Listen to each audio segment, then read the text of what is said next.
છાંદોગ્ય ઉપનિષદના 5મા અધ્યાયનો 11મો ખંડ એ ભારતીય તત્વજ્ઞાનનો એક સુવર્ણ અધ્યાય છે. આ ખંડથી વૈશ્વાનર વિદ્યાની શરૂઆત થાય છે. પંચાગ્નિ વિદ્યામાં જન્મ મૃત્યુના રહસ્યો સમજ્યા પછી હવે ઋષિઓ એ મૂળભૂત પ્રશ્ન તરફ વળે છે કે આ બધું સંચાલિત કરનાર આત્મા કોણ છે અને તે પરમ તત્વ બ્રહ્મ શું છે. છાંદોગ્ય ઉપનિષદ અધ્યાય 5 ખંડ 11 વૈશ્વાનર વિદ્યાનો આરંભ. 1. પ્રસ્તાવના. જ્ઞાનની અનંત શોધ. ભારતીય ઉપનિષદોની પરંપરામાં જ્ઞાન એ માત્ર માહિતી નથી પણ એક સાધના છે. 5મા અધ્યાયના 10મા ખંડ સુધી આપણે જોયું કે મનુષ્ય કેવી રીતે દેવયાન અને પિતૃયાન માર્ગે ગતિ કરે છે. પરંતુ મુક્તિનો સાચો માર્ગ કયો?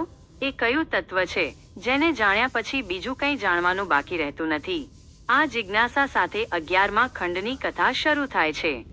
આ ખંડ આપણને શીખવે છે કે મોટામાં મોટા વિદ્વાનો પણ જ્યારે ગૂંચવાય છે ત્યારે તેઓ નમ્ર બનીને સત્યની શોધમાં નીકળે છે. 2. 5 મહાન ઋષિઓનો પરિચય. આ ખંડની શરૂઆતમાં 5 અત્યંત તેજસ્વી અને જ્ઞાની ગૃહસ્થ ઋષિઓનો ઉલ્લેખ છે. આ ઋષિઓ કોઈ સામાન્ય શિષ્યો નહોતા. તેઓ પોતે મોટા વિદ્વાન હતા, અનેક વિદ્યાર્થીઓને ભણાવતા હતા અને શાસ્ત્રોના જાણકાર હતા. તેમના નામ આ મુજબ છે. 1. પ્રાચીનશાલ ઔપમન્યવ, ઉપમન્યુના પુત્ર. 2. સત્યયજ્ઞ પૌલુષી, પુલુષના પુત્ર. 3. ઇન્દ્રદ્યુમ્ન ભાલ્વે, ભલ્લવીના પુત્ર. 4. જન શાર્કરાક્ષ્ય, શર્કરાક્ષના પુત્ર. 5. બુડિલ અશ્વત્રાશ્વી, અશ્વત્રાશ્વના પુત્ર. આ પાંચેય ઋષિઓ એક સ્થાને ભેગા થયા. તેમનો હેતુ કોઈ લૌકિક ચર્ચા નહોતો પણ બ્રહ્માંડના અંતિમ સત્યની શોધ હતી. 3. મૂળભૂત પ્રશ્ન. કોને આત્મા કે બ્રહ્મેતિ? આ પાંચેય ઋષિઓએ પરસ્પર ચર્ચા શરૂ કરી. તેમની ચર્ચાના 2 મુખ્ય કેન્દ્રબિંદુ હતા. કોના આત્મા? આપણો આત્મા કોણ છે? આપણા દેહમાં રહેલી એ ચેતના શું છે જે આપણને જીવંત રાખે છે? આપણી આંતરિક સત્તા શું છે? કે બ્રહ્મ શું છે? આ આખા બ્રહ્માંડનો આધાર શું છે જે અનંત છે, જેમાંથી બધું સર્જાય છે? તે શું છે? આ પ્રશ્ન એટલો ગહન છે કે હજારો વર્ષો પછી પણ આજે વિજ્ઞાન અને તત્વજ્ઞાન આ જ દિશામાં સંશોધન કરી રહ્યા છે. ઋષિઓએ અનુભવ્યું કે તેઓ પોતે પોતપોતાની રીતે જ્ઞાની છે, પણ આ પ્રશ્નનો સંપૂર્ણ અને સમગ્રતામાં ટોટલિસ્ટિક વ્યૂ ઉત્તર તેમની પાસે નથી. 4. ઉદ્દાલક અરુણી પાસે ગમન. ચર્ચા દરમિયાન તેમને વિચાર આવ્યો કે ઋષિ ઉદ્દાલક અરુણી અત્યારે વૈશ્વાનર આત્મા વિશે અભ્યાસ કરી રહ્યા છે. ઉદ્દાલક એ સમયના સૌથી પ્રતિષ્ઠિત મનીષી હતા. પાંચેય ઋષિઓએ નક્કી કર્યું કે આપણે ઉદ્દાલક પાસે જવું જોઈએ અને આ પ્રશ્નોના ઉત્તર મેળવવા જોઈએ. જ્યારે ઉદ્દાલકે જોયું કે આ 5 મહાન ઋષિઓ તેમની પાસે જ્ઞાન લેવા આવ્યા છે ત્યારે તેઓ મૂંઝવણમાં મુકાયા. ઉદ્દાલક ખૂબ જ પ્રામાણિક અને નમ્ર હતા. તેમણે વિચાર્યું, આ મહાનુભાવો મને પ્રશ્નો પૂછશે પણ કદાચ હું તેમને દરેક બાબત સંતોષકારક રીતે નહીં સમજાવી શકું. જ્ઞાનના માર્ગમાં ક્યારેય અસત્ય કે અપૂર્ણતા ન હોવી જોઈએ. આ આપણને એક બહુ મોટો પાઠ આપે છે. સાચો ગુરુ તે છે જે પોતાની મર્યાદા જાણે છે. ઉદ્દાલકે પોતાનો અહંકાર બાજુ પર મૂક્યો અને તે ઋષિઓને કહ્યું, ચાલો આપણે બધા મળીને કેકય દેશના રાજા અશ્વપતિ પાસે જઈએ.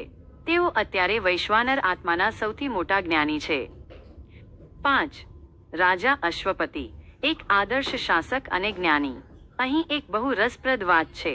5 બ્રાહ્મણ ઋષિઓ અને ઉદ્દાલક અરુણી જેવા વિદ્વાન આ 6 જણા એક ક્ષત્રિય રાજા પાસે જ્ઞાન લેવા જાય છે.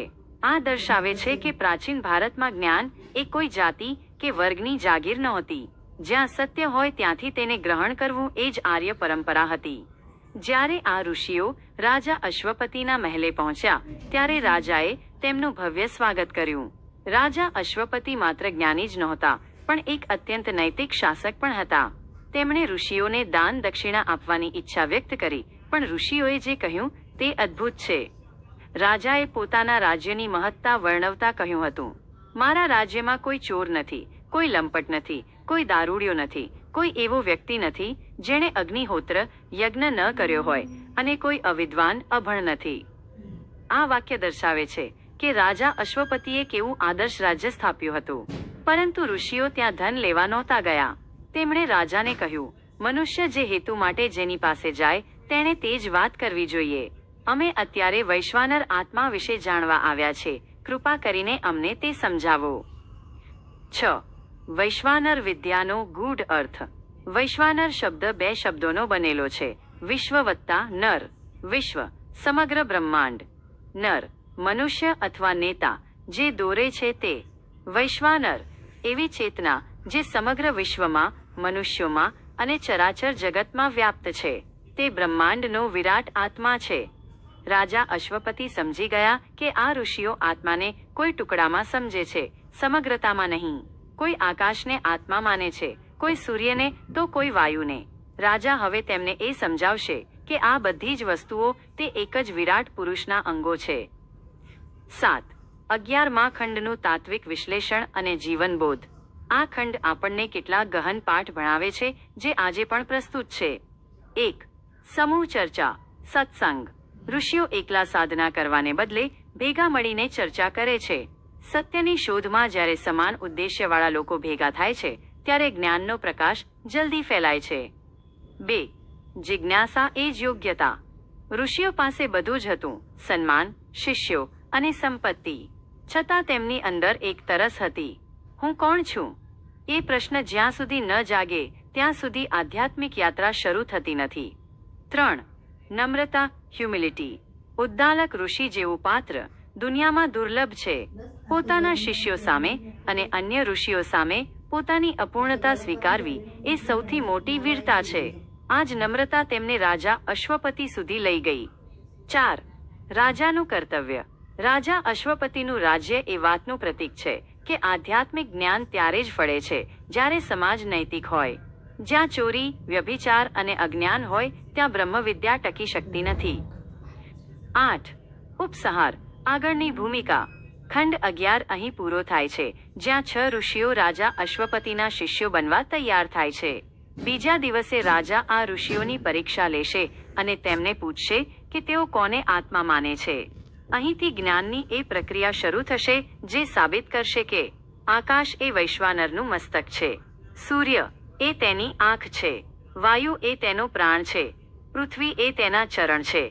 આમ વૈશ્વાનર વિદ્યા એ આપણને હુંમાંથી અમે અને અમેમાંથી સમગ્ર બ્રહ્માંડ તરફ લઈ જવાની વિદ્યા છે. મુખ્ય મંત્રો અને ટૂંકો સાર. કી સમરી. 5 ઋષિઓ, પ્રાચીન શાલ, સત્યયજ્ઞ, ઇન્દ્રદ્યુમ્ન, જન અને બુડિલ. મુખ્ય પ્રશ્ન: આત્મા કોણ છે? બ્રહ્મ શું છે? માર્ગદર્શક: ઉદ્દાલક અરુણી. પરમ ગુરુ: રાજા અશ્વપતિ કેકય. સ્થળ: કેકય પ્રદેશ. શિક્ષણ: વૈશ્વાનર આત્માની સમગ્રતા. આગળનું પગલું.